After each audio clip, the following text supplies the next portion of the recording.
stuck with it the way we, and there's another thing. The British,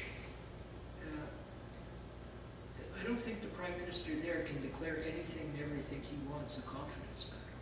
And often the government loses votes there. Now, it's understood it can't lose a vote on a major money bill. But here, you know, when Paul Martin was in government, there wasn't a vote that would go that he would say is a confidence matter.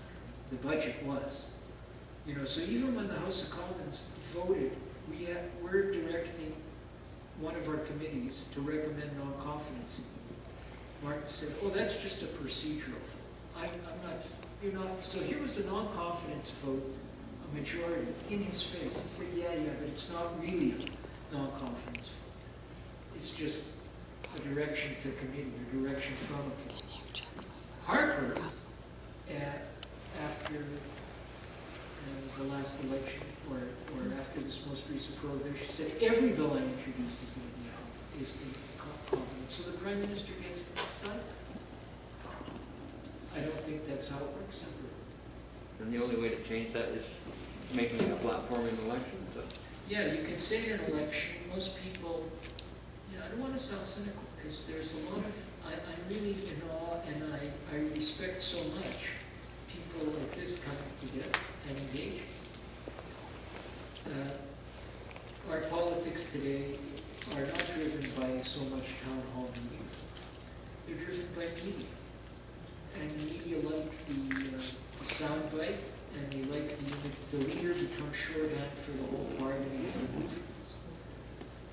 And you can sit at home and you get to see all the leaders, and you watch news once upon a time.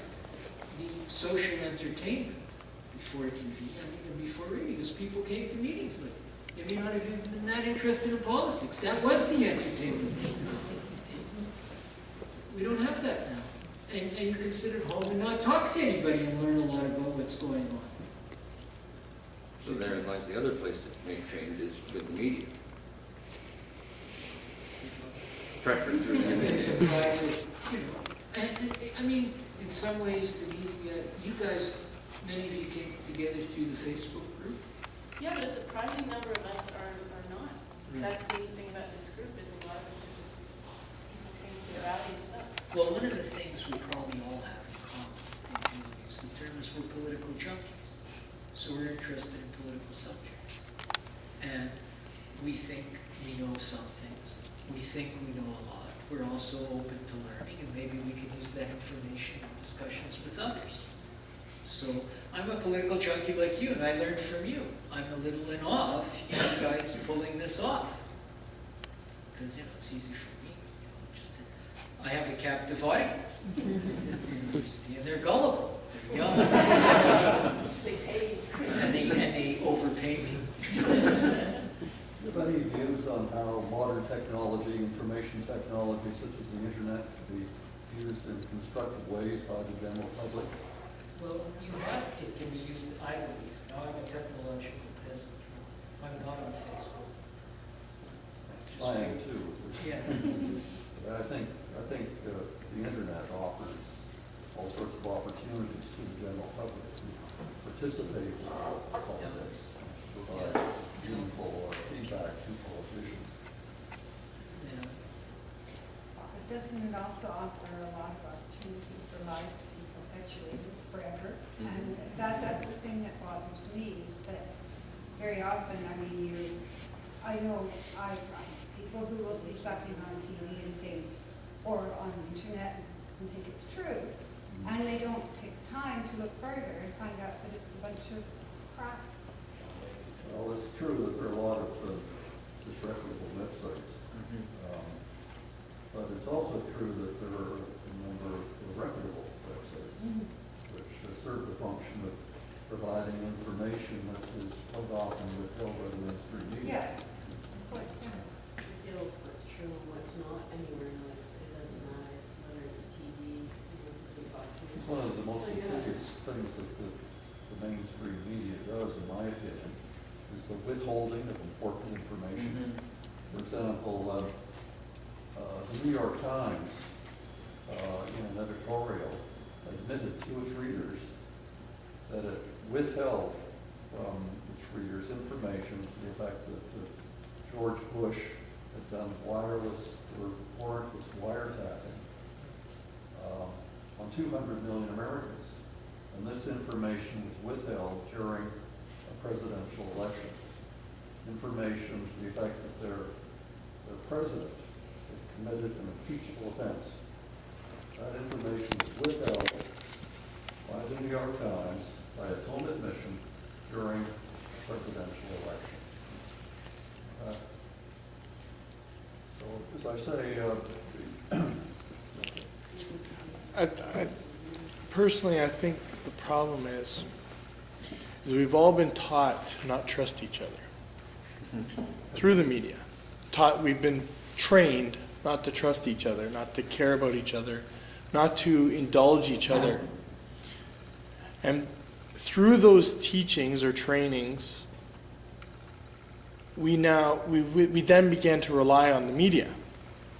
And the media began to use our weaknesses against us. And we've lost the ability to discern what is true and what is not true. And the problem that we need to get past is our ability to research correctly. When as you said, you're a contradictionist. Every piece of information, myself, we have to prove it true and we have to prove it false. And then we go out and we measure it, the scientific method, on what we see. And that's the only way you're going to find out any kind of truth anymore. Because to do this, to go through this process that you just described, you need all of the information, not just some of the information. Yeah, If accessing crucial some of it. information is withheld, then you cannot reach a valid conclusion. But you've got more manipulation going on. Harper won't allow a press person who's given him a negative report into some of his press conferences. But even the media wants to be truly accurate. They're afraid if they can't report on what's being said by the Prime Minister, they're afraid of losing their job because they don't have the material to get an article in the paper.